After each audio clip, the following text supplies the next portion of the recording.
Ludziska, mamy kolejnego newsika, a raczej kolejna głupota byłego członka zarządu, a raczej CEO, czyli prezesa Blizzarda, Activision Blizzard. Powiem wam, że ostro poleciał, ostro. Zobaczmy. Zobaczmy, co tutaj ciekawego jest, ale po tytule, no, na pewno ostro. So, Marvel Rivals dropped not too long ago on December 6, 2024, and suffice to say, it's doing pretty damn well, and it's captured quite a bit of interest from the gaming community. Oj, bardzo With the dużo. game having peaked Rozbił at bank an razem all-time z peak concurrent player number of Path of Exile. 451,018 players, and they've basically sustained a similar number throughout the days that it's been out right now. It's topping Steam charts. It's among the most played games right now. 4th place currently. It's trending at number 2 here, right alongside. No, zobaczcie sobie teraz Trending Games, Path of Exile, ogień, tam prawie 570 tysięcy, 450 tysięcy Marvel Rivals, więc rozbity bank, bym powiedział, bardzo mocno rozbity bank. I to wszystko się odbyło 6 grudnia w piątuniu, bo obie gry miały swoje release. W sumie chyba Marvel Rivals generalnie wyszło normalnie, a Path of Exile w Early Accessie, więc tak czy siak obie gry rozbiły bank, nie? Masakrycznie. Więc no. Path of Exile 2. And if you look at all-time peak concurrent player numbers, you can see right here that Marvel Rivals is sitting pretty solidly in 25th place, which is not a bad place to be at all. Suffice to say, this game is a runaway success, at least during its launch period. We'll see how this game holds itself over the long term. It's sitting at a mostly positive score, 76% from over 30,000 reviews. Critic reviews are still kind of coming in. Currently, it's like still in the positive, leading 72% with 5 critic reviews, but there's a generally favorable user score from Metacritic. And so it's all going pretty damn well. And if you compare Overwatch 2's numbers to Marvel's Rivals, you'll see that people are definitely right now leaning more. Tutaj trzeba dodać, że to są tylko i wyłącznie statystyki z samego Steama, więc cała pula graczy jest zdecydowanie pewnie większa, bo pamiętajmy o tym, Marvel Rivals też wyszło nie tylko na Steama, również wyszło na konsolę, natomiast Overwatch akurat jest również na Battle.necie, gdzie nie ma w sumie takich statystyk, więc pula graczy jest zdecydowanie większa. To trzeba zaznaczyć, niż tylko to, co tutaj jest pokazywane na Steam Chartsie, więc no, to trzeba wziąć tutaj pod uwagę, ale zapewne i tak jest mniejsza niż Marvel Rivals, no bo ludzie pewnie poprzerzucali się z Overwatcha 2, żeby zobaczyć, jak jest z Marvel Rivals. My jeszcze nie wskoczyliśmy, być może to zrobimy w święta, zobaczymy, jak to wszystko wyjdzie tutaj w praniu, więc no. More towards checking out the newer, shinier hero shooter, with Overwatch 2 sitting at a player number of over 25,000 players right now. The 24-hour peak is higher at 37,552 players, but nowhere near close to Marvel Rivals' current, over 400,000 players coming in daily, which shouldn't be surprising given Marvel Rivals is a newer game, but the fact that it managed to pull that much of an audience base away from Overwatch at all is an achievement within itself, given that Overwatch is considered to be sort of the apex hero shooter of this type that Marvel Rivals definitely took inspiration from. And how Marvel Rivals is performing is certainly a stark contrast from how Concord performed, which was also... I tutaj też trzeba dodać, Concord to też tutaj są niestety tylko i wyłącznie pokazywane statystyki ze Steama, no bo Concord również się pojawił na konsolę, więc nie wiadomo jak tam było. Wiemy jak to jest, nie? To jest akurat pokazywane tylko i wyłącznie na Steamowe statystyki, one mogły być zdecydowanie większe, ale to tak czy siak Concord jest no niestety już martwy, no bo gra została po prostu skasowana. Nie istnieje. Tym bardziej, że Concord był płatny, a akurat Marvel Rivals jest darmowy, więc no. A hero shooter, but without the Marvel brand recognition, without a free-to-play accessibility, it being priced at $40 didn't do it any favors. The fact that the character designs and the art style just didn't captivate audiences didn't help matters, and ultimately Odnośnie postaci, no to no, nie mogliby w sumie zmienić za bardzo postaci z uniwersum Marvela. Marvel by się na pewno na 100% nie zgodził na to, więc nie mogli tutaj jakkolwiek zmieniać. Natomiast Concord akurat był, no nie ma swojego uniwersum, chcieli jakoś to osadzić, więc żeby nie było też nie broni Concorda. No ale faktem, no te postacie nie były ciekawe i nie są ciekawe generalnie, więc it ended up being a flop that only peaked in the hundreds of players. Now imagine that Blizzard executives aren't too happy about the way Marvel Rivals has been drawing so much attention away from Overwatch. I nie tylko od Overwatcha, ponieważ Blizzard też jest wściekły odnośnie Pathowek Z2, który też mocno tutaj odciągnął ludzi od Diablo 4, tym bardziej też nie kusząc zbytnio kolejnym sezonem, więc cienko, Activision Blizzard, cienko, no zobaczymy jak to dalej wyjdzie, ale Obecnie Blizzard przeżywa i raczej pewnie przeżywa dalej kryzys.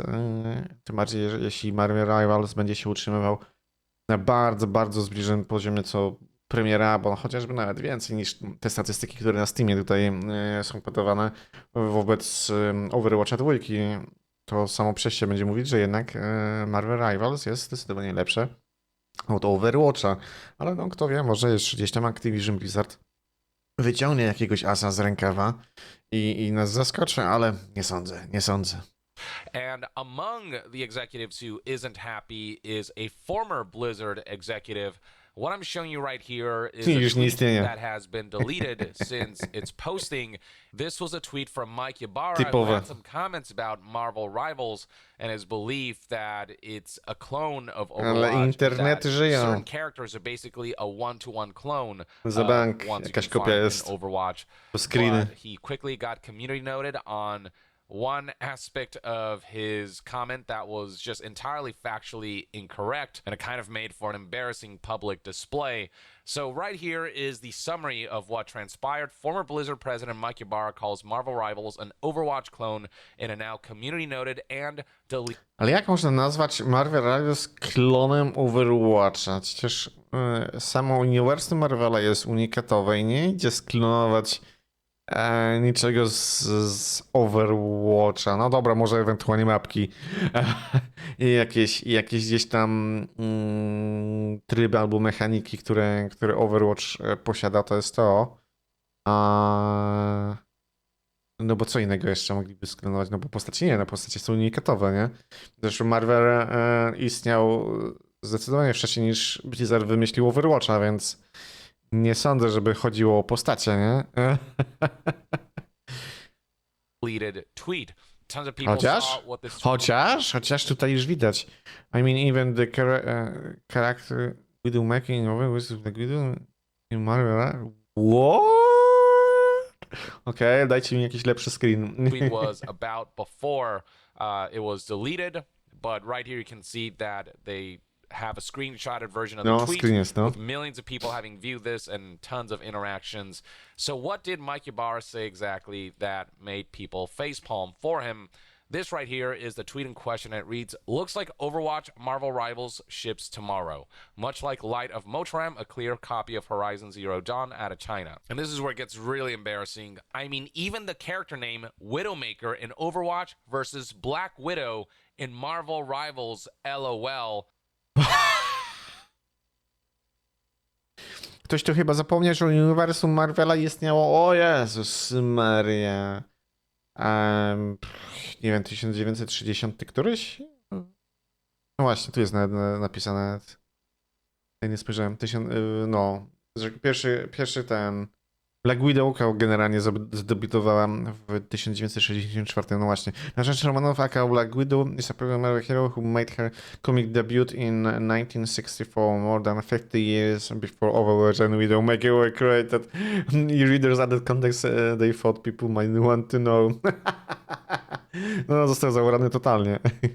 NetE/Tencent, all the same. I don't know if Mike Ybarra has just been living under a rock his whole life, No, na pewno but żyje just pod about kamieniem. everyone will clearly Odklejony. recognize the factual error here. Nie żyjący Black rzeczywistości. Widow came long before Widowmaker did. As the community note itself highlights, Natasha Romanoff, aka Black Widow, is a popular Marvel hero who made her comic debut in 1964, more than 50 years before Overwatch and Widowmaker were created. So it feels like Mike Ybarra just wasn't aware of who Black Widow was, which I don't know how that can happen when Black Widow has been a part of... Generalnie jak można nie znać uniwersum Marvela, nie? To tak samo jakby można było powiedzieć, że ja nie znam uniwersum DC, nie? Albo coś w tym stylu, nie? Albo obu nie znam, no kurde, no bez jaj.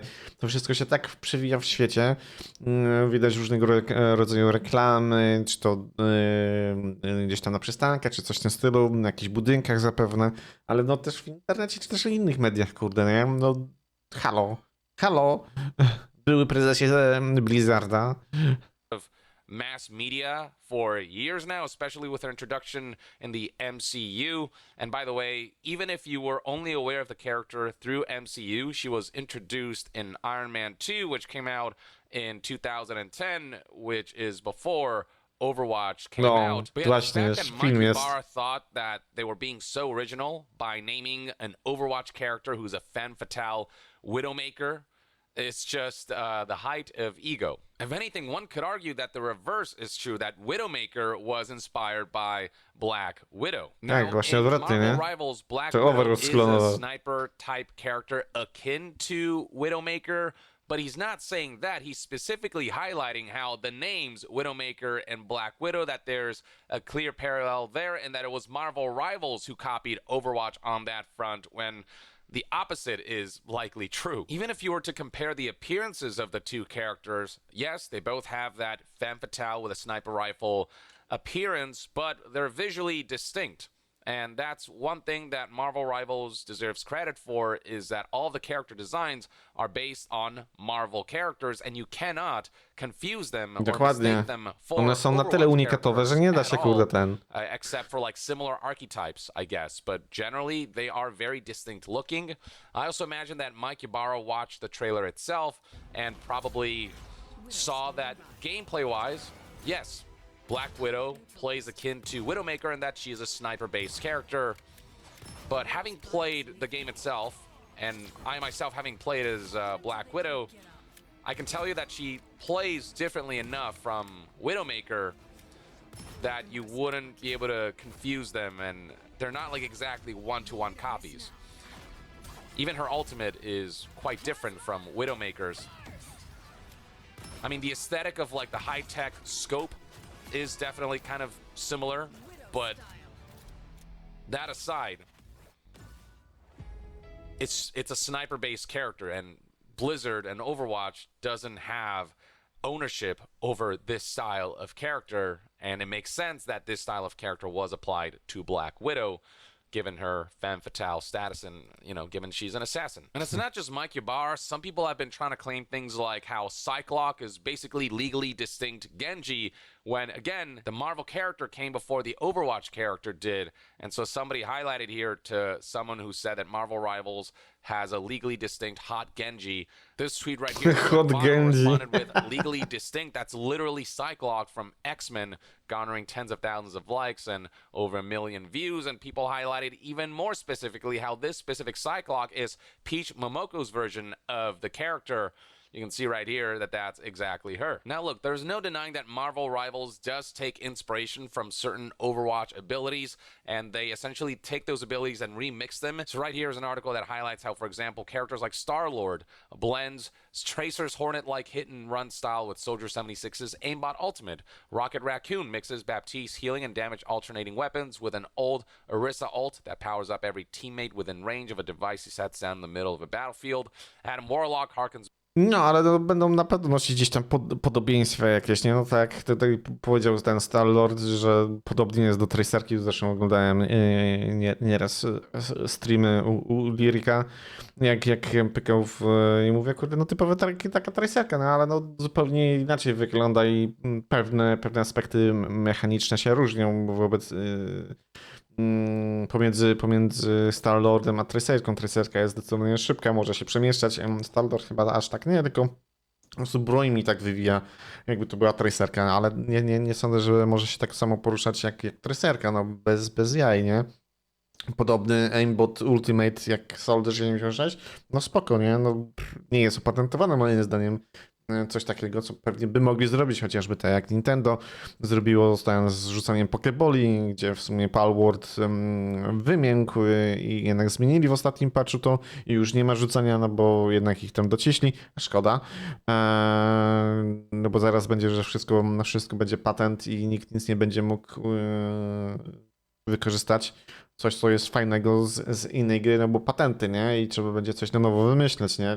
Zaraz generalnie ten będzie opatentowany i nie będzie można oddychać, nie? Na to wychodzi, nie? Ale no. Back to Mercy's original team reviving resurrection, and then Cyclops does, much like Genji, throw shurikens and also has like a dash attack move. But none of these characters feel like exact clones of their Overwatch counterparts, and the abilities are remixed enough with new additions and new elements and new ideas. And not to mention that if you want to make a hero shooter, some of these abilities are just going to be standard for this particular genre. Certain abilities just are so universal in their necessity in this type of game that, yeah, there's bound to be crossover between various hero shooters. There's bound to be similar abilities across numerous hero shooters. But primarily, I feel like Marvel Rivals does a good job of equipping every hero with a kit of abilities that is suitable for them, where you can see them being that hero when you play as them. You actually do feel like you're that hero. And I think the big difference between something like Marvel Rivals and the recently announced Light of Motram is that Marvel Rivals aesthetically, artistically, does distinguish itself from something like Overwatch, whereas Light of Motram just straight up looks like Horizon, not only in the artwork that's been presented, which one-to-one, like it's hard to distinguish which one of these is Horizon. No nie, no akurat jeśli ktoś gra w Horizon, to będzie wiedział, nie? Natomiast akurat w tym przypadku, no co zresztą gdzieś tam też wcześniej oglądaliśmy trailery, mówi, kurde, no Horizon, kurde, no, nawet stwory są praktycznie 1 do 1, kurde, zrobione z lekkimi tam modyfikacjami, ale no przypominają moby, kurde, z Horizona typowo, nie? First glance, and not to mention that some of the creature designs in the game are literally one-to-one copies, essentially, with a little bit of the homework changed. Marvel Rivals, on the other hand, like every single character is a Marvel character. Their designs are unique to Marvel. Dokładnie. You can tell the difference between Marvel Rivals and Overwatch. Now, Marvel Rivals is a hero shooter, and it does take a lot of inspirations from Overwatch in the gameplay department, but I don't feel like gameplay mechanics and game design elements and gameplay ideas should be copyrightable or patentable. You know what I mean? Like, I feel like those are elements that a game maker should be allowed to take inspiration from as long as they add their own spin to it and add their own flair to it, which I think Marvel Rivals does enough of. Like, it is very close to Overwatch in a lot of aspects, but in a lot of other areas, it's, you know, it's different enough. Now, Light of Motram, on the other hand, the gameplay is actually distinct from Horizon in that Light of Motram is more of like an Arc style game, or it's basically more of a copy of Palworld in terms of gameplay mechanics and the kind of genre of game it is. But I mean, in terms of the aesthetic and art style and the visual elements and even the audio and music and stuff, so much of it feels like it's directly copying Horizon. And this is where copyright infringement can potentially become an issue when you cannot visually distinguish one thing from another because they look so similar. Dokładnie. Marvel Rivals doesn't have that issue. It does not look like Overwatch when it comes to... I prawdopodobnie dlatego też Nintendo się doczepiło patenty z rzucaniem Pokebola, no bo w sumie, no nie oszukujmy się, opatentowali, ale no właśnie, no jak można inaczej rzucać tym Pokebolami, nie? No, jakby nie patrzeć, nie? Jakkolwiek, nie? Czy tam jakimiś innymi, kurde, nie wiem, kostkami, czy coś w tym stylu, no będziesz rzucać, żeby ten, nie? Ale no, mają patent, nie? Ale no, szkoda faktycznie, nie? Że tutaj Nintendo trochę stryczka w nos nie dostała, ale no mają patent opatentowany i tak to właśnie się kończy, nie? like character designs and overall art style, there's some aesthetic elements that are kind of comparable, but they're visually distinct enough that it's not going to have that issue. Same thing with like Pal World. There's certain pals in Pal World that do resemble certain Pokemon. Some of the similarities Ale are nie like tylko, nie tylko w Palworldzie, chyba tam te inne, anime, czy inne gierki, jakieś Digimony, czy coś jest. To wszystko gdzieś tam mocno podobnie wygląda, nie? Bym powiedział, ale są na tyle rozróżnione, że to nie jest do końca 1:1, nie? are to deny. I think if they would have gone for a unique art style or just unique designs for some of these pals, they would have gotten away with it because the gameplay of this game, despite having Pokemon-like elements in terms of catching monsters, it's still ultimately primarily a survival game where you use your pals to fight enemies and then, you know, collect resources to further build up your base. That stuff is very different from how you play Pokemon. But what Nintendo's trying to do is sue Pal World, not because some of the pals look similar to Pokemon, because that's just a tougher legal battle. What they're trying to claim is that the game violates patents in terms of how Nintendo's patented systems like throwing a ball to catch monsters and characters in a field, an aiming system for that purpose, and a system for writing characters. That's where I think things get scummy. The patenting of game ideas, gameplay designs, gameplay mechanics, that's the stuff that I think no one company should own, and where companies should be allowed to take inspiration. That's how we've gotten so many amazing Souls-likes. That's how... O boy, jak lubię, kurde, ten... wyprzedzę, zanim powiedzą... Po prostu jest to niesamowite, nie? Że tutaj jest zgodność jest niesamowita, nie? W tym myśleniu tutaj, nie? Że no nie powinni, kurde, patentować, no bo to później właśnie ogranicza, nie? Mogą dalej ewoluować, ewoluować można byłoby tak powiedzieć, rozwijać dalej właśnie te wszystkie mechaniki, to tak samo jak, nie wiem, Souls-like'i, nie? No w Souls-like'ach nie ma chyba żadnych patentów, przynajmniej jak jakoś nie kojarzę, żeby były patenty w Souls-like'ach, no bo jakby były, no to nikt by więcej nie tworzył poza From Software Souls-like'ów, no bo mechaniki są patentowane, nie? Więc dlatego mamy tyle tych Souls-like'owych gierek teraz aktualnie, nie? You know, League of Legends and Dota have become a thing, each with their own distinct style of MOBA. Albo Counter-Strike, Valorant. But they ultimately still have their own take on a genre. That's how we've seen so many different types of Metroidvanias and shooters and you name it.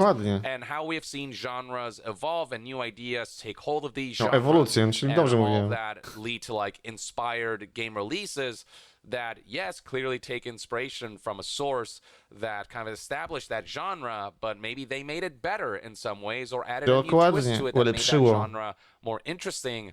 And that is something that should be encouraged, that is different from stealing somebody else's assets and visual style and music and stuff like that. One area where Marvel Rivals is winning a lot of points is the way they're handling Battle Pass. Once you purchase a luxury Battle Pass, their name for a premium Battle Pass, you can continue to redeem its rewards in subsequent seasons if you don't finish it during the current season. There's no need to worry about not having enough time to complete it. Basically, they're getting rid of Battle Pass FOMO, which is the best case scenario for a free-to-play game that has a Battle Pass, a premium Battle Pass system with it, and it's something that not a lot of companies do. Alongside the promise that heroes, maps, and other gameplay elements are completely free, they'll only be charging for cosmetics that will provide visual changes. There'll be no pay-to-win elements, which is a stark contrast from how Overwatch 2 initially launched, where they required you to either buy the premium Battle Pass or grind through a free Battle Pass to unlock new heroes, something that they did eventually get rid of starting in Season 10, but by then the reputation of this game had been damaged, whereas Marvel Rivals is providing all heroes for free at no extra charge or no extra grind requirements from the outset, and so its reputation is already in a much better place at launch than Overwatch 2 was. And then beyond that, Marvel Rivals had one of the smoothest launches for a live service that had such a massive influx of players server crashes, no lags, no queue crashes, no lag, no queue times, just a buttery smooth launch. And I myself playing the game while the game is, you know, peaking at like over 400,000 players today, I had a very smooth experience with the title myself. I can attest to this, and queuing up for matches, I mean, it was all very instantaneous. There was no queues to log into the game itself. There was no like weird No bo po server prostu jest issues. tyle Everything graczy. is running as smoothly as you'd want it to. It feels like a game Wiesz, that's jak jest been out for crossplay, to już w long ogóle, enough nie? where servers have stabilized, except that's the state that the game is in at launch, even when the volume of players is so massive currently. So I don't know what miracle they worked here, but this is kind of unprecedented. Now, there is some discourse about the pricing of Marvel Rivals skins, you know, anywhere from like $16 to $18. And so here's a post highlighting to how people react to Overwatch 2 having $18 skins as being inappropriate. But when Marvel Rivals has $18 skins, people are okay with it, responding to this individual saying that they look actually decently priced. Others argue that for $18, you do get more bang for buck than a purchase from Overwatch 2, with bundles that include MVP intros, a skin, a spray, and a calling card. Others have also pointed out how every single individual skin in Marvel Rivals has its own MVP animation. So when you purchase a skin, it's not just the skin you're purchasing, you're Tylko animacje other dostaje się. visual elements that come Wow, with it as nieźle. well. And the MVP animations have been among the highlights of Marvel Rivals that have gone viral, that a lot of people are super psyched about because they look like this. Oh yeah, that's awesome. Jak They zombie, nie? definitely put a lot of That's effort fucking awesome, dude. in giving each character the iconic identities that they hold in the Marvel universe. Same with like Venom here, or Space Knight, Venom, or same here with Iron Man. I mean, I cannot deny snap. this is pretty dope, and so many references to, you know, comic books and also the movies. Here we have Spider-Man.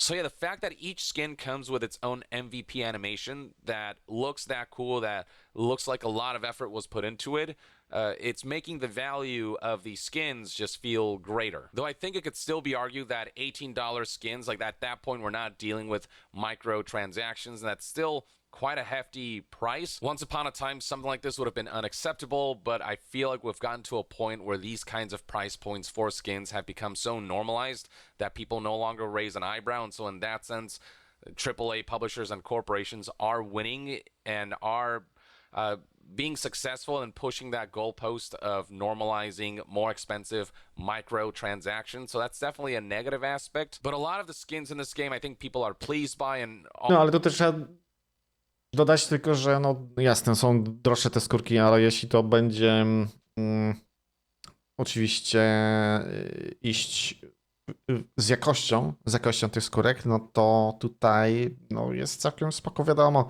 gdzieś tam ta inflacja, podnoszenie tych cen i tak dalej, utrzymywanie oczywiście pracownika, poświęcony czas na zrobienie tej skórki, no wiadomo, bardziej doświadczony tam grafik, czy skin maker, czy jakkolwiek to nazwało, raczej pewnie grafik, nie oszukujmy się, czy tam artysta, to też się będzie cenił tutaj, więc i też szybko to zrobi, i dobrze, albo bardzo dobrze nawet, więc ale tutaj te detale, nie? Będą miały mocne znaczenie. Ciekaw jestem, jak to będzie dalej w przyszłości z Mario Rivals, czy jakość tych skórek nadal będzie zachowywana, czy gdzieś tam trochę zaniżona i będą albo tak samo czarować, albo więcej.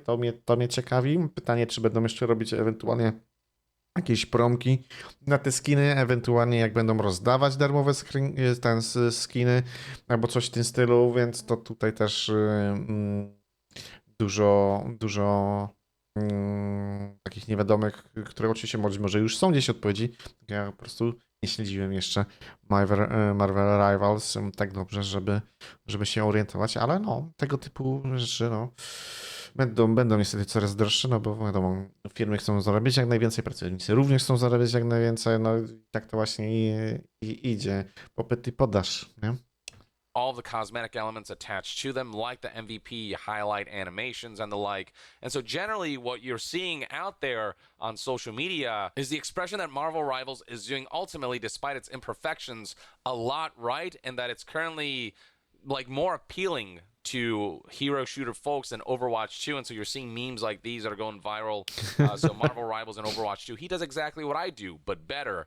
Or the Homelander meme here, you're just a cheap fucking knockoff, says Overwatch 2. Marvel Rivals, oh no, I'm the upgrade. And stuff like this has garnered tons of views. This one tweet, 3.8 million views and almost 100,000 likes, with a lot of people echoing these sentiments. Though on the other hand, there's some criticisms about its current systems, like how progression is challenge-based, kind of like how Halo Infinite did it back in the day, and a lot of people are hoping that they'll change the Battle Pass progression system so that it's not challenge-based, so that you do earn experience towards moving forward in the Battle Pass just by playing the game instead of having to do all of these challenges. Halo Infinite tried it back in the day. It was awful then. I don't know why companies are still trying to do that. So that's one kind of sore spot in what has overall been a successful and well-received launch. But with all that said, word of mouth surrounding this game is spreading far and wide, not only because it's Marvel and it's a well-recognized brand, but also because people are genuinely having an enjoyable time. The fact that the cosmetic and aesthetic elements like the MVP highlights look so cool, that stuff's becoming viral.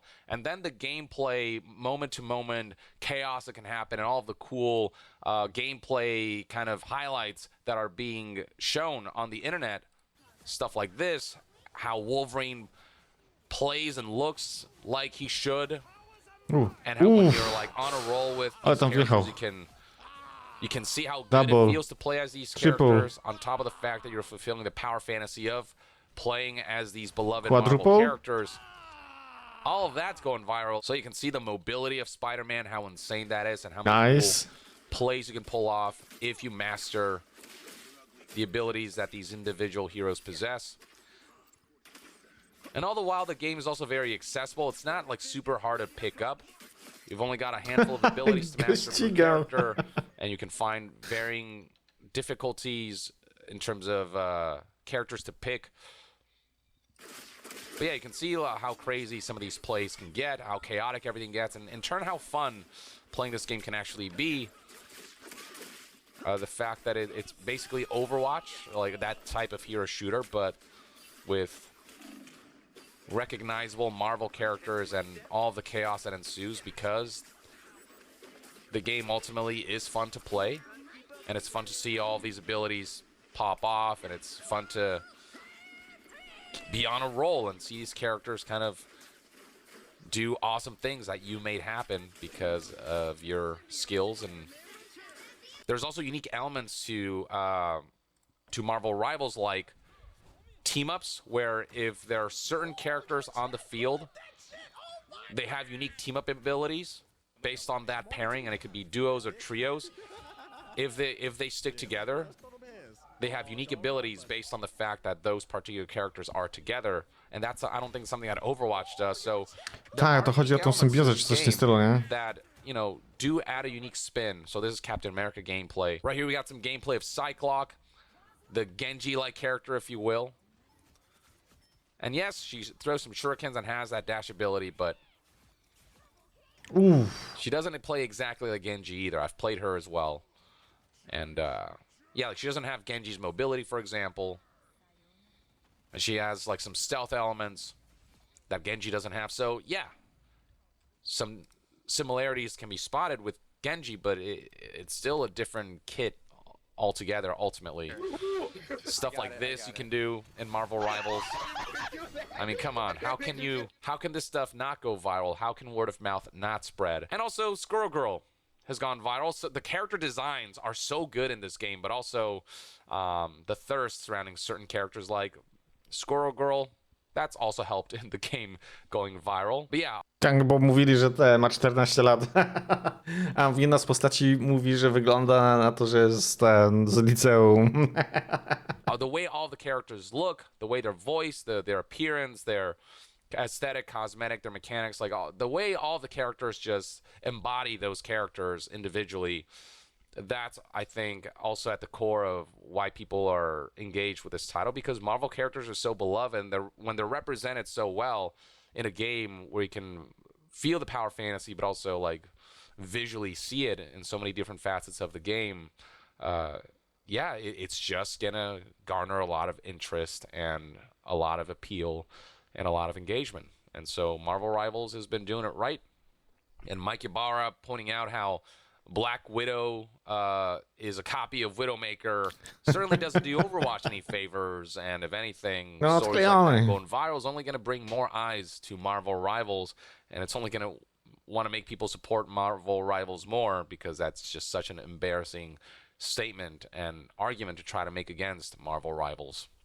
But yeah, that's kind of everything you need to know about the situation with Mike Ybarra and just the general state of Marvel Rivals and how well it's doing, both in terms of how the audience is receiving it and just how many players are actually engaging with the title, and how well social media has received Marvel Rivals and how much fun generally people are having with the game and all that it has to offer. Let me know in the comments below what your No i thoughts and pięknie. opinions are on Marvel Rivals based on what you've seen. No i pięknie, pięknie, ale nie, ziomek totalnie odklejony, tak jak mówiliśmy już na początku, a jak można pomylić Widowmakerkę z Black Widow i że to jest kopia 1:1 i że Widowmaker powstała wcześniej, gdzie Black Widow 50 lat wcześniej powstała, więc no, odklejka totalna, ale zresztą no, głupio mu było po tym, jak go tam wyprostowali i usunął, nie wiem, czy tam całego posta, czy całe swoje konto usunął, żeby schować się pod ziemię, czy coś w tym deseń.